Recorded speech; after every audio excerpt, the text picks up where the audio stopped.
할렐루야. 오늘 누가복음 24장 36절로 49절에 있는 말씀으로 부활하신 주님의 사역이다라는 제목으로 함께 은혜를 나누고자 합니다. 오늘 6월 마지막 주일입니다. 2025년도 상반기에 주의 교회와 성도들에게 늘 함께하여 주심을 믿습니다. 하반기에도 이런 충만한 은혜가 교회와 여러분의 삶 위에 함께하시기를 주의 이름으로 기원드리겠습니다. 영혼의 사계절의 저자였던 마크 부캐넌이 우리는 그냥 살기 위해 창조된 존재가 아니다라고 말합니다. 주님의 거룩한 사역에 동참하기 위해서 창조되었고 부름받았다라고 말합니다. 예수님과 함께 이 시대에 우리가 부름을 받은 그리스도인으로서 열방을 품고 나아갈 수 있는 모든 성도들이 되시기를 바라겠습니다. 우리 옆사람과 한번 인사하겠습니다. 부활하신 주님이 우리 안에 계십니다. 인사합니다. 부활하신 주님이 우리 안에 계십니다. 아멘. 부활하신 주님이 늘 우리와 함께 하시는 줄로 믿습니다. 예수님께서는 제자들을 향한 특별한 계획을 가지고 계셨습니다. 그들의 믿음이 회복되기를 원하셨고, 그들의 기쁨이 회복되기를 원하셨고, 그들의 소망이 회복되기를 원하셨고, 또한 이 시대 이후에 위대한 사명을 맡기시기 위하여 그들의 사명이 회복되기를 원하셨습니다. 그 결과 주님께서 승천하신 후에도 사명을 받은 제자들은 예루살렘과 온 유대와 사마리아 땅끝까지 복음을 전하는 주님의 증인이 될 수 있었습니다. 부활하신 주님께서 40일 이 땅에 머물러 계시면서 하나님의 나라의 일을 말씀하시며 많은 사역들을 행하셨습니다. 그 가운데 가장 몇 가지 사역들을 함께 나누며 하나님께서 우리에게 이 시대에 큰 은혜를 내려주고 우리도 제자들에게 맡겼던 이 사명이 주의 교회와 믿음의 성도들의 사역이 될 수 있기를 주의 이름으로 기원합니다. 오늘 말씀을 통해서 우리에게도 부활하신 주님께서 우리의 절망을 회복시켜 주시고 성경에 주시는 말씀대로 나의 눈을 열어주시고 우리의 사명과 축복을 통해서 우리의 삶이 변화될 수 있기를 바랍니다. 부활하신 주님께서 하셨던 핵심적인 이 사역들을 우리가 바라보기를 원합니다. 부활하신 주님께서는 제자들에게 나타나셔서 그들의 삶과 믿음을 근본적으로 변화시키는 중요한 사역들을 행하셨습니다. 이 사역들은 단순히 과거의 사건이 아니라 오늘날 우리에게도 동일하게 역사하는 주님의 은혜의 손길이 되는 줄로 믿습니다. 부활하신 주님의 핵심 사역이 무엇입니까? 첫째는 위로의 사역이었습니다. 절망에 빠져 있는 자들에게 평강을 선포하시는 사역이죠. 부활하신 주님은 절망과 패배감에 빠져 있던 제자들을 만나시고 깊이 위로하십니다. 오늘 보면 36절에 보니까 예수께서 친히 그 가운데 서서 말씀하시되 너희에게 평강이 있을지어다라고 선포하십니다. 제자들은 예수님의 십자가의 죽음 이후에 깊은 낙심과 두려움 속에 방황하고 있습니다. 3년여 동안 따랐던 스승이 비참하게 십자가에 달려 죽자 그들은 자신들의 모든 희망과 꿈이 산산조각 났다라고 생각했습니다. 게다가 자신들도 유대 종교 지도자들에게 붙잡힐까 봐 두려워서 문을 잠그고 숨어 있었습니다. 주님을 버리고 도망쳤다는 죄책감, 또한 배반했다는 패배감은 그들을 더욱 짓눌렀을 것입니다. 이처럼 절망과 두려움, 패배감을 가지고 있는 그 어떤 일도 할 수 없는 제자들에게 마치 폭풍우가 몰아치는 바닷 가운데 작은 배에 홀로 앉아 계시는 주님의 모습처럼 바로 순간 부활의 주님께서는 절망에 빠져 있는 제자들을 향하여 이렇게 말씀하십니다. 너희에게 평강이 있을지어다. 평강을 선포하셨습니다. 위로해 주셨습니다. 제자들이 유령으로 착각할 정도로 놀랐을 때 예수님은 자신의 손과 발을 보이시며 구운 생선 한 토막을 드시며 자신이 살아있음을 실제임을 증명했습니다. 이 행동은 나는 너희를 버리지 않았다. 나는 살아있다. 너희와 함께 있다라는 강력한 메시지인 줄로 믿습니다. 지금도 예수 그리스도는 살아계셔서 하늘 보좌 우편에 계시는 줄로 믿습니다. 이 자리에 하나님의 영으로 우리 예배를 받으시고 우리의 심령 가운데 함께하는 줄로 믿습니다. 오늘 우리 모두가 부활하신 주님을 만나고 또한 주님이 허락하셨던 평강과 우리 내면의 안식을 얻을 수 있는 기쁨의 시간이 되셔서 주님이 위로하신다는 이 사실 가운데 오늘 예배하는 여러분 한 사람 한 사람들이 주님의 위로가 함께 하시기를 주의 이름으로 기원합니다.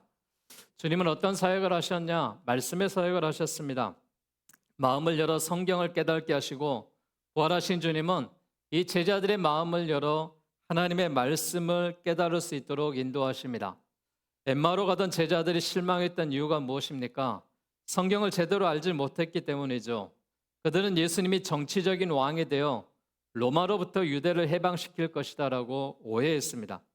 그들의 눈은 육신적인 기대에 가려져 있고 메시아가 고난받고 죽임을 당해야 한다는 성경의 예언을 이해하지 못했습니다. 그러나 주님의 죽으심과 다시 사심은 모두가 성경대로 이루어진 것을 믿으시길 바랍니다. 주께서 그들에게 나타나셔서 성경을 가르치셨는데 누가복음 24장 27절에는 이에 모세와 및 모든 선지자의 글로 시작하여 모든 성경에 쓴 바 자기에 관한 것을 자세히 설명했다라고 말합니다. 오늘 32절에도 제자들은 그때 마음이 뜨거워졌다라고 고백을 하고 있습니다. 떡을 떼어 축사하시고 또한 눈이 밝아져 그분이 예수님인 줄 알았다라고 기록하고 있습니다. 사랑하는 여러분, 이 말씀은 지금 우리 손에 들려져 있습니다. 이 성경 말씀은 1600년이라는 시간 동안에 40여 명의 저자들에 의해서 기록된 책입니다. 그러나 일맥상통하게 이 내용이 있는 것은 하나님의 성령께서 감동 감화해 주셔서 이 말씀을 기록해서 구약에는 오실 메시아에 대한 기록으로, 신약은 오신 메시아에 대한 기록으로, 요한계시록은 다시 오실 메시아에 대한 기록으로 성경을 기록해 나왔습니다. 왜 성경을 기록해서 우리에게 주셨을까요? 성경이 기록된 목적은 우리가 예수님을 믿고 구원받는 자녀로 생명을 얻게 하기 위해서 우리에게 하나님의 말씀을 주신 줄로 믿습니다. 이 말씀이 우리의 영적인 양식이요, 이 말씀을 통해서 예수님을 바로 믿고 알게 되는 것입니다. 이 시대에도 우리가 하나님의 말씀을 읽는 자에게, 하나님의 말씀을 듣는 자에게, 하나님의 말씀을 지키는 자에게 늘 우리와 동행하시고 함께 하실 줄로 믿습니다. 요한계시록 1장 3절에 나와 있는 이 말씀처럼 우리가 하나님의 말씀을 읽고 듣고 지키는 이 시대에 그리스도인들이 다 되시기를 주님의 이름으로 축복합니다. 주님의 사역은 제자들을 다시금 세우는 사역이었습니다. 복음의 증인으로 세우시는 것이죠. 부활하신 주님은 하나님의 나라의 일을 제자들에게 맡기시며 그들을 세우시고 용기를 주셨습니다. 오늘 본문의 47절과 49절을 보니까 또 그의 이름으로 제사함을 얻게 하는 회개가 예루살렘으로부터 시작하여 모든 족속에게 전파될 것이 기록되었으니 너희는 이 모든 일의 증인이라. 볼지어다 내가 내 아버지의 약속하신 것을 너희에게 보내리니 너희는 위로부터 능력을 입히울 때까지 이 성에 머물러라 라고 말하고 있습니다. 이 말씀은 제자들에게 주어진 위대한 사명을 주셨다라는 사실입니다. 이 사명을 감당할 수 있는 능력 또한 약속으로 허락하셨는데 위로부터 능력이 입히울 때까지 이 성에 유하라라고 하나님의 성령에 대한 약속을 주셨습니다. 마지막 53절의 말씀처럼 교회를 떠나지 않고 기도하여 능력을 받아 예루살렘과 온 유대와 사마리아 땅끝까지 주님의 증인이 되어야 했습니다. 오늘날 우리에게도 동일한 사명이 주어진 줄로 믿습니다. 사랑하는 여러분, 이 시대에 교회가 해야 될 일이 얼마나 많은지 모릅니다. 우리가 다음 세대를 세워나가야 되고 또한 우리 자녀들을 믿음으로 잘 길러내야 되고 또한 교회의 예배가 예배될 수 있도록 또한 하나님의 사역이 귀한 사역을 이루어갈 수 있도록 교회가 사명을 감당하고 또한 교인들이 한 사람 한 사람이 왕같은 제사장으로 이 시대 하나님이 세웠으니 우리가 예배를 인도할 수 있는 성숙한 인격으로 성장해 나가야 됩니다. 그래서 우리 모두가 교육을 하는 것이고 우리가 말씀을 배우는 것은 우리의 가정을 세우고 다음 세대를 세우고 교회가 하나님의 본연의 뜻에 제자도의 사명을 감당하기 위해서 이 사명을 위하여 우리가 일하고 있는 것입니다. 우리 모두가 주님이 보내신 이 시대에 제자라는 사명의식을 갖고 살아갈 수 있기를 주님의 이름으로 기원드리겠습니다. 부활하신 주님의 핵심 사역은 무엇이냐? 축복의 사역이었습니다. 사명 감당하는 데 필요한 것이 무엇일까요? 감당할 수 있는 능력이 필요하겠죠. 부활하신 주님은 승천 직전에 제자들에게 축복을 부어주셨습니다. 50절에 예수께서 저희를 데리고 베다니 앞까지 나가사 손을 들어 저희에게 축복하셨다라고 기록하고 있죠. 사명 가진 제자들에게 하나님의 축복을 마음껏 부어주셨다는 사실입니다. 그래서 제자들은 그에게 경배하고 큰 기쁨으로 예루살렘에 돌아가 늘 성전에 있는 하나님을 찬송했다라고 기록하고 있습니다. 주님은 사명감을 가진 자에게 복을 주시기를 원하는데요. 사명을 잘 감당하기 위해 필요한 모든 복을 공급해 주십니다. 주님의 축복이 임하면은 5천 명을 먹이고 12광주가 남는 기적이 일어났습니다. 주님이 이 시대에도 우리의 모든 필요한 것들을 채워주실 줄로 믿습니다. 좋은 만남과 좋은 관계 가운데 인적의 복을 주신 줄로 믿습니다. 선한 말과 영향력을 가지고 언어의 축복을 하실 줄로 믿습니다. 또한 하나님이 주신 은사와 재능을 가지고 우리 모두에게 감당할 수 있는 은사의 복을 허락하실 줄로 믿습니다. 영적인 권세의 힘을 얻어서 권능의 복을 주시고 지혜와 명철로 학문의 복을 주시고 재정적인 풍요와 나눔으로 물질의 복을 허락하실 줄로 믿습니다. 육과 영이 강건하여서 건강의 복을 허락하시고 삶의 모든 영역에서 하나님의 형통의 복이 임할 줄로 믿습니다. 오늘 예배하는 여러분들에게 주님이 주신 은사가 있기를 주의 이름으로 축복합니다. 주님의 권능이 임하기를 주님의 이름으로 축복합니다. 물질의 복을 받으시고 건강의 복을 받으시고 하나님이 함께 하시는 형통의 복이 오늘 예배하는 우리 모두에게 임하시기를 주의 이름으로 축원합니다. 이 모든 복은 우리가 개인적인 욕망을 채우기 위함이 아닙니다. 주님의 사역을 위하여 사명을 위하여 부활하신 주님께서 이러한 것들이 필요하다라고 말씀하고 있는 것이죠. 오늘 본문을 보면은 부활하신 주님을 믿지 못하는 제자들의 모습 가운데 사람에게 믿음이 없으면은 어떻게 될지를 가르쳐 주고 있습니다. 믿음이 없으면 어떻게 될까요? 마음의 평화가 사라집니다. 믿음이 없으면 어떻게 될까요? 놀람과 두려움 가운데 사로잡힐 수밖에 없습니다. 믿음이 없으면은 우리의 판단력이 흐려지고 내 뜻대로 살다 보면은 방황할 수밖에 없습니다. 사랑하는 여러분, 우리 안에 주님이 계십니다. 주님이 우리의 길을 인도하시고 우리의 미래와 함께 하시고 우리의 삶 가운데 평강으로 역사하실 줄로 믿습니다. 오늘 예배하는 우리 모두에게 하나님의 이런 회복들이 있기를 주의 이름으로 기원드립니다. 우리의 신앙이, 우리의 예배가 회복되기를 원합니다. 첫사랑은 식어지고 형식되어져 가고 또한 이런 모습 가운데 신앙의 회복을 위해서 우리가 힘써야 됩니다. 신앙의 회복을 위해서는 하나님의 성전에 나오셔야 됩니다. 성전을 중심으로 예배를 중심으로 우리가 살아가야 됩니다. 한 주간의 시작이 예배로 시작하는 사람과 예배로 끝나는 사람과의 삶은 천지 차이겠죠. 예배로 시작하는 사람은 그 삶이 평강과 축복의 한 주가 시작되겠지만은 예배로 끝나는 삶은 그거로 끝이다라고 생각하겠죠. 사랑하는 여러분, 오늘 예배가 끝이 아니라 오늘 예배가 여러분의 인생에 또한 이 하반기를 시작하는 우리 모두에게 출발점이 될 줄로 믿습니다. 우리의 예배가 회복되고 우리의 신앙이 회복될 수 있는 여러분의 삶이 되시기를 주님의 이름으로 기원합니다. 우리에게는 첫사랑이 회복되어야 됩니다. 마가복음 16장 7절 말씀을 보면은 갈릴리에서 보자, 갈릴리에서 만나자라고 말씀하셨죠.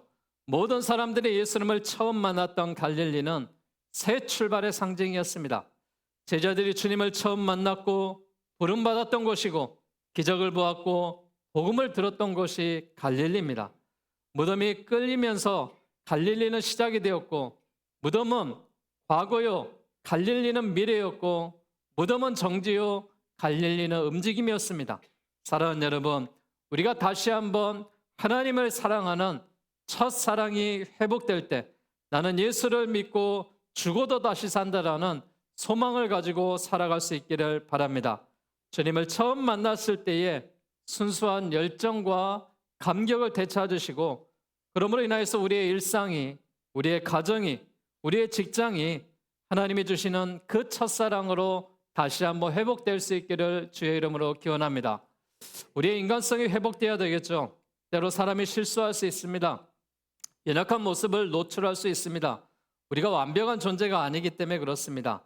가룟 유다도 우리가 이 삶을 바라봤을 때 예수님을 팔고 그가 회개할 기회가 있었죠. 그러나 그는 회개를 선택하지 않았습니다. 그는 자살을 선택했고 죽음을 선택했습니다. 그러나 동일한 죄를 지었던 그런 비슷한 유형의 베드로는 어땠습니까? 회개하고 다시 한번 주님의 사명에 부름받았을 때 그는 양심의 가책을 느꼈고 십자가를 거꾸로 짊어질 수 있는 그 자리까지 나아갔던 것을 볼 수가 있습니다. 여러분, 우리의 이기심, 우리의 교만, 우리의 마음을 회개할 때 주님이 회복시켜 주실 줄로 믿습니다. 또한 우리는 증인의 삶을 살아야 됩니다. 행복이 무엇이겠습니까? 주님 뜻대로 살다가 주님 뜻대로 사는 것이, 죽는 것이, 영원한 나라에 가는 것이 행복 아니겠습니까? 얼마나 많이 살았느냐가 중요한 것이 아니라, 얼마나 성공했느냐가 중요한 것이 아니라 우리의 삶이 하나님의 뜻대로 살았느냐, 복음을 전하면서 증인의 삶을 살았느냐가 중요한 것이죠. 우리의 삶을 통해서 예수 그리스도가 살아계시는 줄로 믿습니다. 예수님이 역사하시는 줄로 믿습니다. 우리 모두가 이 상반기에 증거하는 삶을 살았던 교회의 모습처럼 하반기에도 이 지역에, 이 목포 땅에, 아니 전 세계의 많은 사람들에게 복음을 증거하고 증인의 삶으로 우리가 살아가시기를 바라겠습니다. 이처럼 우리의 삶 가운데 신앙이 회복되고 첫사랑이 회복되고 우리의 인간성이 회복되고 증인의 삶이 회복될 때 교회가 교회다워질 것이고 성도가 성도다워질 것이고 우리가 믿음의 삶을 살게 하실 줄로 믿습니다. 사랑하는 여러분, 부활의 주님께서 지금도 변함없이 이 사역을 행하고 계시는 줄로 믿습니다. 세상에 상처받고 절망하는 우리를 위로해 주시는 줄로 믿습니다. 마치 폭풍우 속의 제자들에게 찾아오신 것처럼 우리의 가장 깊은 절망 속에서도 우리에게 평강을 선포하시며 위로의 손길을 내미십니다. 그리고 말씀을 통해서 구원의 확신을 서게 하시고 우리 영적인 눈을 열어 진리를 깨닫게 하실 줄로 믿습니다. 우리 각자에게 주어진 고유의 사명을 깨닫고 그 사명들을 감당하시기를 바라겠습니다. 하나님이 원하시는 삶이 어떤 삶일까요? 하나님이 원하시는 삶은 우리가 부활의 증인이 되며 살아가는 증인의 삶일 것입니다. 우리의 인간성이 회복되는 삶일 것이고 첫사랑이 회복되는 삶일 것이고 예수님의 사역에 동참하며 승리하며 나가는 그런 사명이 되어야 될 줄로 믿습니다. 예수님의 사역 가운데 예수님의 이름으로 실패와 자정 가운데 있는 자들에게 우리가 예수님의 이름으로 나아갈 때 우리를 괴롭히고 악한 영이 힘들게 하는 귀신들이 떠나갈 줄로 믿습니다. 새 방언으로 우리가 방언을 하고 통변을 하며 하나님의 사람으로 거듭나게 될 줄로 믿습니다. 모든 병마가 떠나가게 될 줄로 믿습니다. 부활하신 주님은 우리의 모든 것들을 이처럼 새롭게 하시는 분이십니다.